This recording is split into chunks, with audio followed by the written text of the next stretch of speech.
Donc, on va faire la correction de l'exercice 9, page 112. Dans cet exercice, en fait, il était question d'un dosage d'oxydoréduction entre les ions permanganate, MnO4-, et les ions fer2, Fe2+. On nous donnait la concentration en ions permanganate, COX égale du coup à 5 fois 10 puissance moins 2 mol par litre. On nous donnait le volume versé à l'équivalence, qui était de 14 millilitres, ainsi que le volume introduit au préalable dans le bécher, ici, de 50 millilitres. On nous demandait en première question comment on faisait pour repérer l'équivalence. En fait, comme on a vu dans le TP, les ions permanganate sont colorés en violet. Les ions permanganate, puisque il s'agit de l'espèce titrante, elle va se trouver du coup dans la burette graduée ici. Et cette espèce titrante, les ions permanganate, en solution, ils sont violets. Là où les ions Fe2+, en solution, sont incolores. Et donc, on va ouvrir le robinet, on va verser des ions permanganate à l'intérieur de la solution d'ions Fe2+, jusqu'à voir un changement de couleur. En fait, on va passer d'incolore à légèrement rosé, légèrement violet. Donc, l'équivalence est repérée par le passage de la solution dans le bécher. Elle passe du coup d'incolore à violette.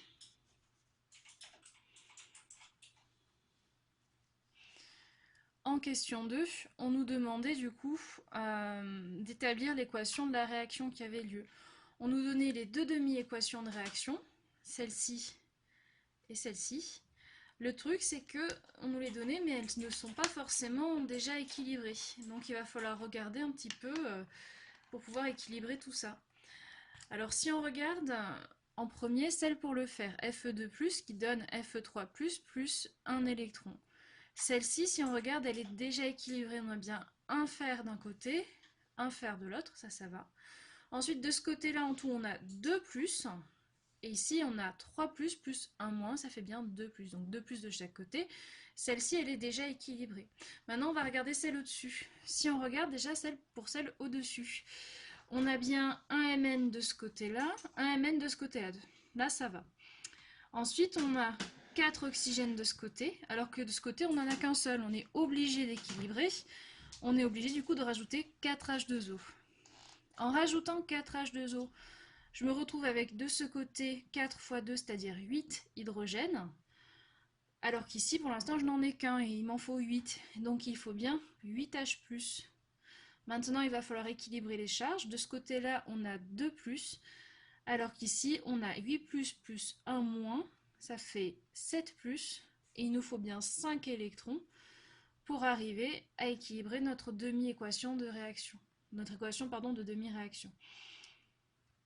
Pour pouvoir faire l'équation globale de la réaction, il nous faut maintenant regarder ce qui se passe au niveau des électrons. Sur la première équation ici, vous avez 5 électrons qui sont absorbés. Alors que sur la deuxième, ici, vous n'en avez qu'un seul. L'idée, ça va être d'équilibrer tout ça. Il faut bien que le fer produise 5 électrons pour que l'ion permanganate ici puisse se transformer en ion Mn2+. Et donc, il nous faut multiplier cette équation de demi-réaction par le coefficient 5. Il faut que cette réaction se passe 5 fois pour que l'autre se passe une seule fois. Il ne nous reste plus qu'à additionner tout ceci. On prend bien garde à ce que les réactifs soient bien placés du bon côté. Ici, au départ, j'ai bien MnO4- et Fe2+. C'est ce que j'ai bien de ce côté-là. On peut donc additionner tranquillement. Alors, on va avoir du coup MnO4- plus 8H+, plus 5 électrons, plus du coup 5 Fe2+. Ça va nous donner du coup Mn2+, plus 4H2O, plus 5 Fe3+. Et on n'oublie pas les 5 électrons ici. Ici, ce que vous pouvez remarquer, c'est qu'on se retrouve avec 5 électrons d'un côté, ici, et 5 électrons ici. On peut donc simplifier et enlever les électrons. Notre équation finale, elle devient du coup MnO4- plus 8H+, plus 5 Fe2+, qui nous donne Mn2+, plus 4 H2O, plus 5 Fe3+. En question 3, on nous demandait de déterminer la concentration Cred en fer2 de cette solution-ci. Alors nous, il faut qu'on commence par raisonner à l'équivalence. Donc à l'équivalence, les réactifs ils sont introduits dans les proportions stoichiométriques, c'est-à-dire les proportions qui sont données ici par notre équation. Et donc les proportions qui sont données par l'équation, c'est 1 MnO4- pour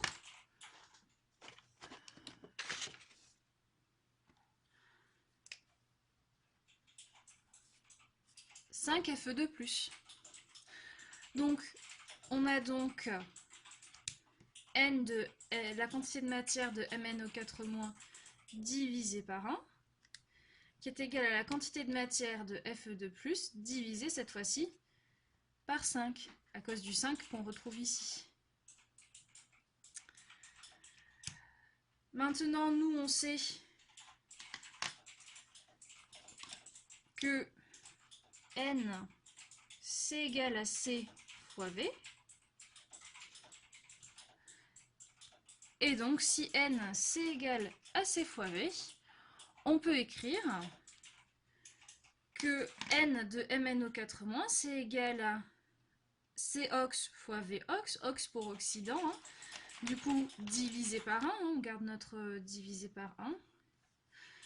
Et ça, c'est égal à Cred fois Vred, cette fois-ci divisé par 5. Vous obtenez donc Cred égal à COX fois VOX fois 5 divisé par Vred.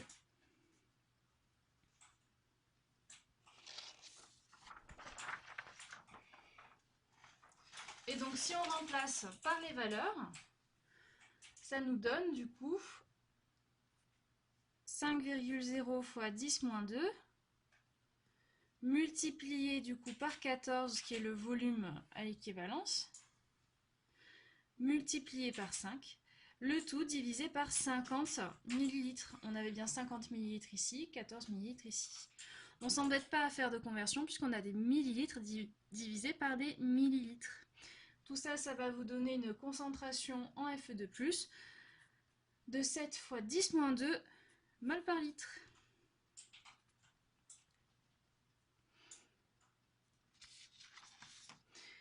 Pour la question 4 maintenant. La question 4, elle n'était pas très évidente.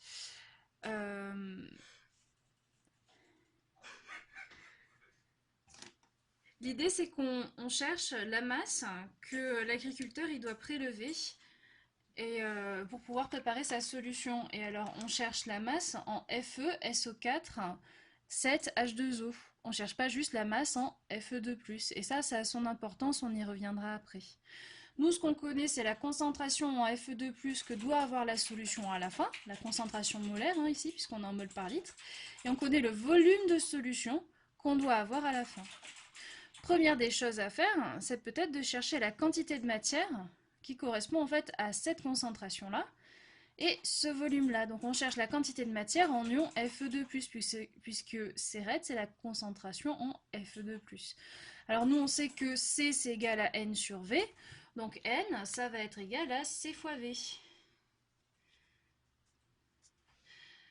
Et donc, en remplaçant par les valeurs, on se retrouve avec 7 fois 10-2 multiplié par 20.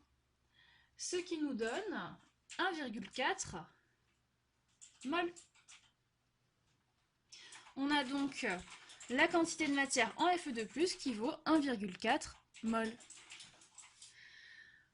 Maintenant, on a la quantité de matière en Fe2+, mais nous, ce qui nous intéresse, c'est pas Fe2+, c'est FeSO4, 7H2O. Comment on fait pour pouvoir avoir la quantité de matière qui correspond à NFe2+, mais la quantité de matière de FeSO4, 7H2O? En fait, il faut réfléchir que ici, en fait, ça, c'est votre solide que vous allez dissoudre dans l'eau.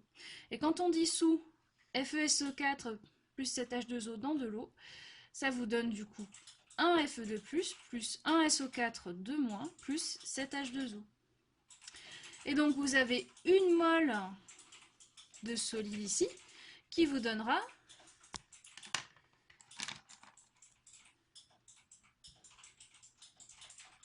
du coup une mole de Fe2+, plus une mole de SO4 de moins, plus 7 moles d'eau. Nous, on n'en a pas une mole à la fin ici, on en a N de Fe de plus.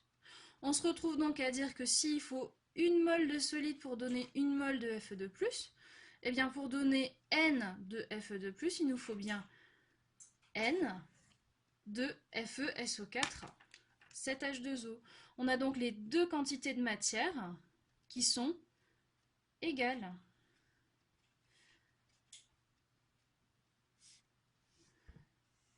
Maintenant qu'on a la quantité de matière en solide qu'il va falloir prélever, il nous faut maintenant déterminer la masse à laquelle cela correspond. Pour cela, on va utiliser la formule N égale à petit m sur grand M avec grand M, la masse molaire. C'est équivalent à dire, du coup, N, la quantité de matière, multipliée, du coup, par grand M, la masse molaire. Ici, je vous ai fait le petit calcul pour trouver la masse molaire. Il faut bien faire attention qu'il faut prendre la masse molaire du solide, c'est-à-dire FeSO4, 7H2O. Et donc, c'est égal à une fois la masse molaire du fer, plus une fois la masse molaire du soufre ici, plus 4 fois la masse molaire de l'oxygène. Ensuite, il nous faut ajouter à ça 7 fois 2 fois la masse molaire de l'hydrogène.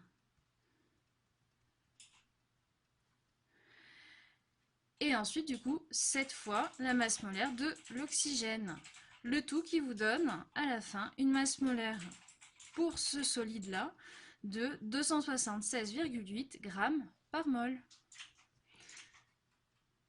Vous avez donc la masse, si on remplace par les valeurs qu'on connaît, qui est égale à 1,4 pour le nombre de moles qu'on trouve ici, multiplié par le nombre de grammes dans une mole.